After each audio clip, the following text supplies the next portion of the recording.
to interpellate the Honorable Catanto is the lady from Party List, Gabriela, the Honorable Luz Ilagan. I move that she be recognized. Thank you, Mr. Speaker. If the lady from North Cotabato would yield to an interpellation. Yes, sir. The lady from the Honorable Ilagan is recognized to interpellate. Thank you, Mr. Speaker. First of all, I would like to know from the Honorable Nancy Catanto of North Cotabato, when she said that we conducted an investigation, and this is what we found out in the investigation, that there are not actually 700 evacuees, but 1,200, that they are being held against their will. May I know, Mr. Speaker, who are these people who conducted this investigation? Mr. Speaker, sa tanong po ni Congresswoman Ilagan, pwede po natin under oath, no, itong mga taong ito sa appropriate committee. Salamat po, Mr. Speaker. Mahirap po ata, Mr. Speaker, na hindi sabihin sino ito. Kasi mabigat po yung accusation. Our names were mentioned, and now that we are asking who are the sources of this information, hindi po mabibigay, Mr. Speaker. I don't think that is acceptable. Mr. Bakit Speaker, hindi po maibigay? Sino po ito?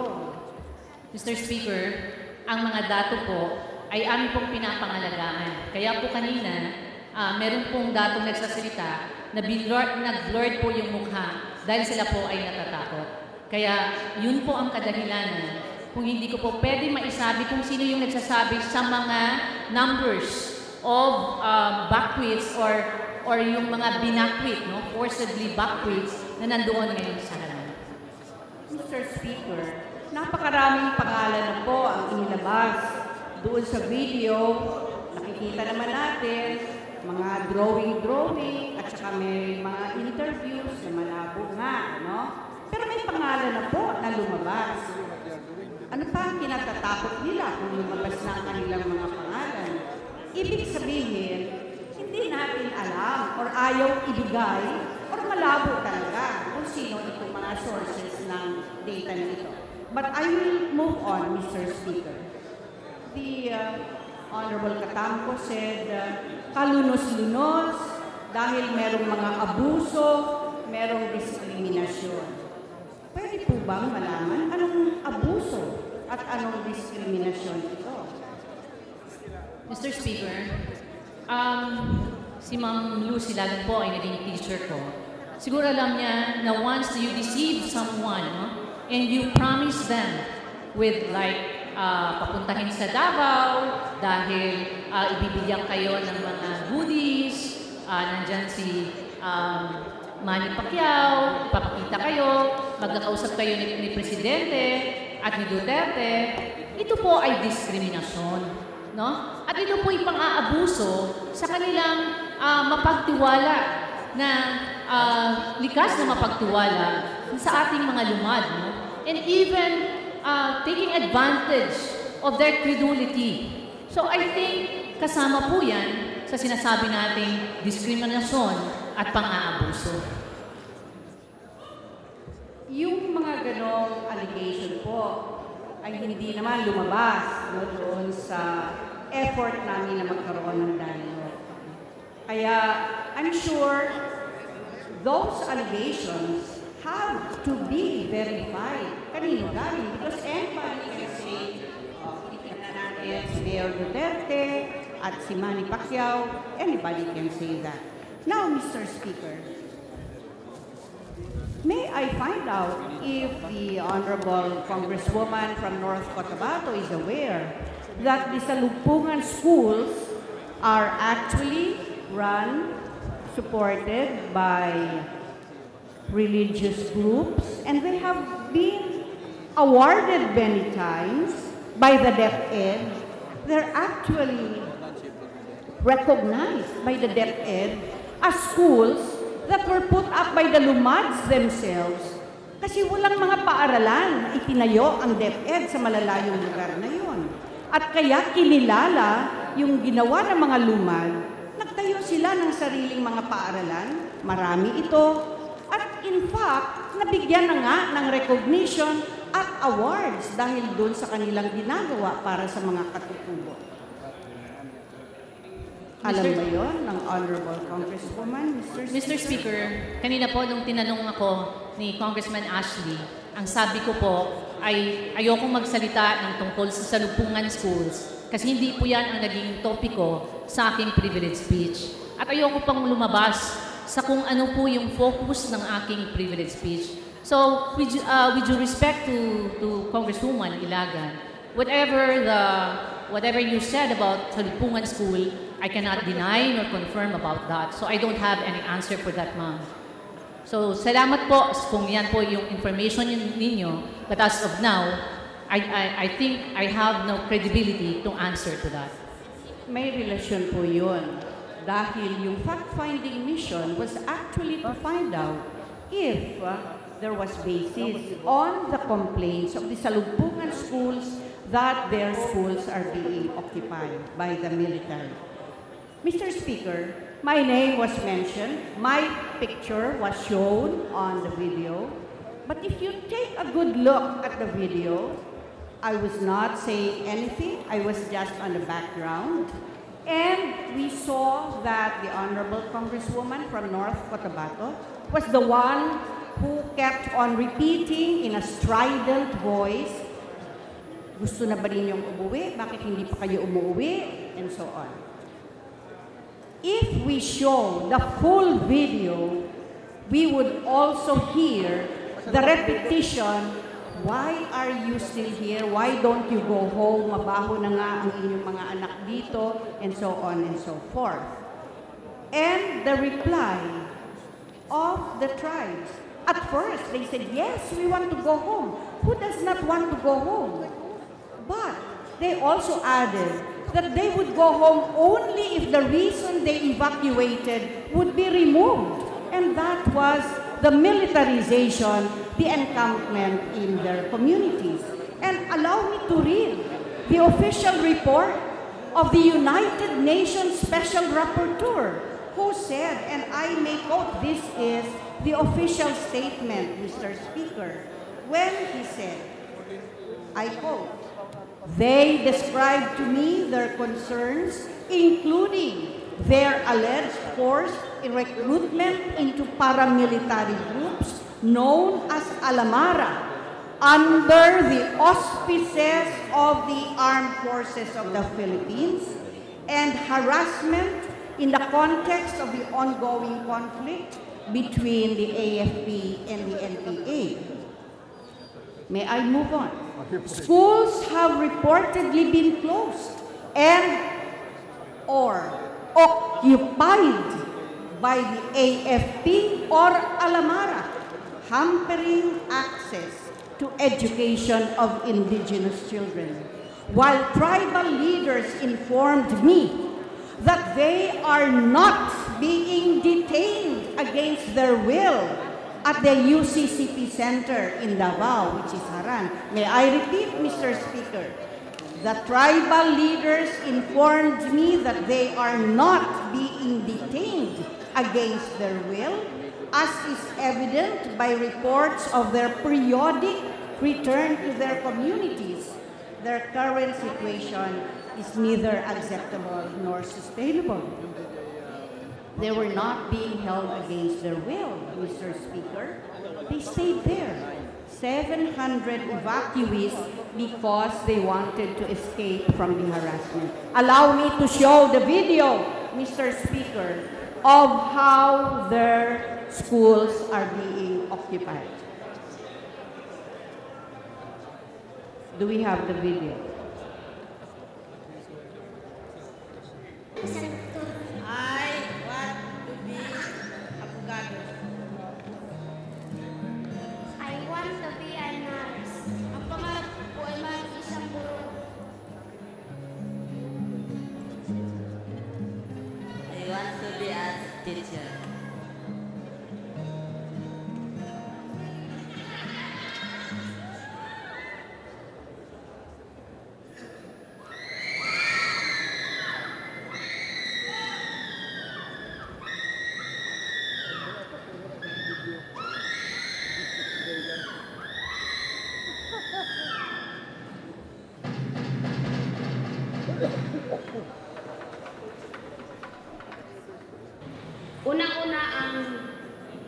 ang naapektuhan yun sa kaning militar sesyon.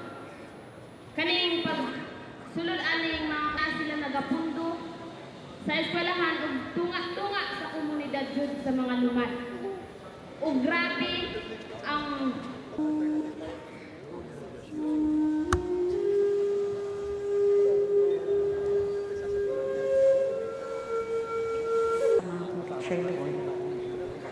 Pinuputukan eh. Mga lasing naman ay mga military. Tapos, laking barrier dun sa development na. May I know from the Congresswoman from North Cotabato if she was aware that on July 23, 500 police officers went to Haran. Mr. Speaker, yung nangyari po sa rescue ng Haran ay kasama po ako sa TWG dahil tinawag ko ang ahensya kung ano ang dapat nilang gawin. At mismo, kung hindi po alam ni Congresswoman Ilagan, mismo pong si Mayor Duterte ang nagsabi sa kanyang city police kung ano ang gawin. Hindi po kaya ng inyong abang lingkod na ako yung magsasabi sa police ng Davao City. Wala pa akong jurisdiction noon. So, kung 500 man o whatsoever na nababasa ko na lang sa newspaper, kung ilan ang mga pulis doon. Dahil hindi ko po binilang, dahil yung aking atensyon ay sana meron tayong masalba na mga babae, may matanda, mga bata, at may sakit sa panahong yon. Hindi po ako nakatutok sa kung iilan ang mga pulis na nandoon, Mr. Speaker. Mr. Speaker, napakita po namin yung kaguluhan. Nandun yung mga pulis na hiningian ng warrant of arrest, ng search warrant, walang maipakita. At dahil po nilusob ang Haran. Alam niyo po, ang Haran ay UCCP. Sanctuary yun. Doon pumunta ang mga evacuees. Kinupkup sila doon. Sinulong, sinira ang gate, kung kaya marami ang nasaktan. Wala namang warrant na maipakita. Dininay ni Mayor Duterte, actually, na siya nakutos. Nandun si Vice Mayor Duterte na tinawagan, Paulo Duterte. Kung wala doon si Paulo Duterte, mas marami po ang masasaktan. Nagkagulo, may nasaktan, sinira ang gate, walang warrant. Pero ang tanong, bakit pumunta sila doon bigla? Ang sabi, to rescue. Anong ibig sabihin po ng rescue? Because if you have people who say, we stayed here because we sought refuge, do they need rescuing? The buses were waiting outside just in case they wanted to go home. For more than an hour, the buses waited, the gates were open, but nobody left. Ibig sabihin, they did not want to be, quote-unquote, rescued. Bakit pipilitin umalis ang mga taong nagsabing, aalis kami, uuwi kami, kung wala na yung panganib na siyang dahilan kung bakit kami ay pumunta dito? Mr. Speaker, when the Honorable Catamco said that when she was shouting, ngano naapaman mo karon diri, naapaman mo. Listen carefully to the video. She said she was addressing me. Mo in the dialect means plural. Marami kayo. If it was addressed to me, the question should have been, ngano gitugutan ni mo naa sila diri or ngano naapaka diri. But the question was, ngano naapa mo karon mo diri, meaning if we translate that, why are you still here? In other words, it was addressed to the people inside Haran. And that was answered. The Honorable Catamco did not reveal that we conducted dialogues, failed dialogues, because she insisted that the people should go home while the elders also insisted that they would go home only at their own time and then the danger would be past. Mr. Speaker, we do not impose our will on people who have their own will. If we make the Lumads appear that they are brainless, that they have no minds of their own, they cannot think for themselves, they cannot decide for themselves, I think that is the abuse, the discrimination. Kasi ang tingin natin sa kanila walang sariling pag-iisip, hindi makadesisyon, at i-attribute natin sa ibang tao na sila ay pinipigilan, samantalang inulit-ulit na nilang sinabi, uuwi kami kung wala na yung panganib. Kasi buhay namin dito ang nakataya. Mr. Speaker, if we come from another district, I think we should also respect the officials of a particular local government unit. Hindi pwede papasok tayo at dadalhin ang mga tao at hindi nga magsasabi ng maayos doon sa local executive na mangyayari pala ito. Yan po ang tinatawag nating usurpation ng power. Malinaw, meron naman tayong paghihiwalay ng ating mga responsibilidad. Kung kaya, Mr. Speaker, nasaktan ang mga katutubo na sila ay nilait-lait. Bakit nandito pa rin kayo sa isang lugar, tinitiis ninyo na gano'n ang inyong karanasan? But in the speech of the Honorable Catanco, she also said, they are given food, they are given rice, they have noodles, they have viands. So, the Lumads were content until they would find the time and the reason that they can go home. And the Honorable United Nations Special Rapporteur saw that for himself. And he said that those evacuees were not held against their will. Ano pa ba ang ating hinihintay na sasabihin? When the words of the rapporteur were twisted, when public relations statements came out na pinilit lang ang mga evacuees doon, that they were trafficked, what was the official statement of the United Nations diplomat? He said, my words were twisted. Those were not my words. And he issued another statement, Mr. Speaker. Hindi pa ba natin paniniwalaan ang salita ng isang high-ranking United Nations rapporteur na kinumbida ng ating bansa para tignan ang sitwasyon ng mga katutubo? Mr. Speaker, may I just say this?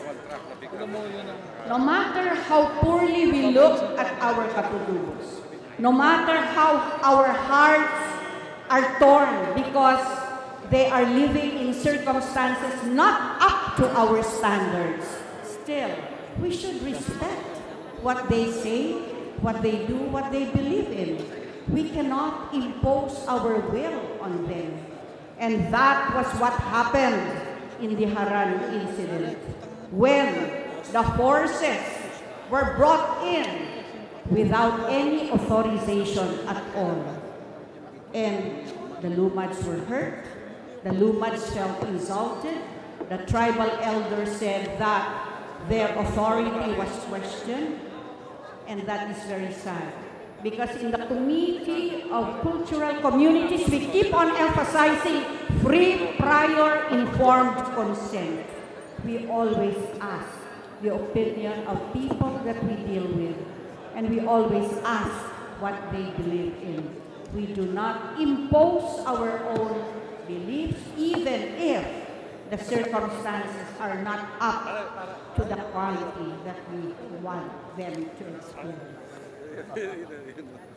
That is all, Mr. Speaker.